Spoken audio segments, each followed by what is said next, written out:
दुकानावरती एक रिक्षावाले रोज चहा प्यायला यायचे आणि त्यांचा ग्रुप असायचा. ते सकाळी यायचे, संध्याकाळी यायचे, रात्री यायचे. बऱ्याचदा रिपीट चहा व्हायचा तर 200-250 रुपयाचा त्यांचा रोजचा चहा असायचा.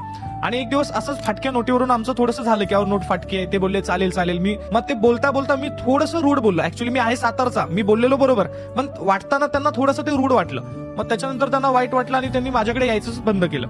आणि जसं त्यांनी त्यांचा ग्रुपनीच यायचं बंद केलं तर रोजचा माझा 200 रुपयाचा लॉस झाला, महिन्याचा लॉस झाला 6,000चा, वर्षाचा लॉस किती झाला 72,000चा.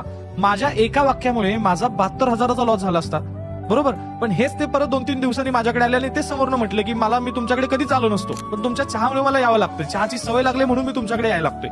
आता ते माझ्या चहामुळे माझा धंदा तो वाचला. पण ही गोष्ट जर मी सुधारवली नाही, हा जर चेंज मी माझ्यामध्ये केला नाही, मी कुठे वाईट नव्हतो, पण जिथे मला दिसतंय की बाबा छोट्या गोष्टीवरनं जर कस्टमर सोबत आपला इगो क्लॅश होतोय ना, तर अशा ठिकाणी आपण आपला इगो मारला पाहिजे, अशा ठिकाणी आपण माघार घेतली पाहिजे. जर तुम्ही कस्टमरचा इगो जर जिंकून देत नसेल, कस्टमरच्या वरती जर तुम्ही तुमचा इगो ठेवत असेल तर तुम्ही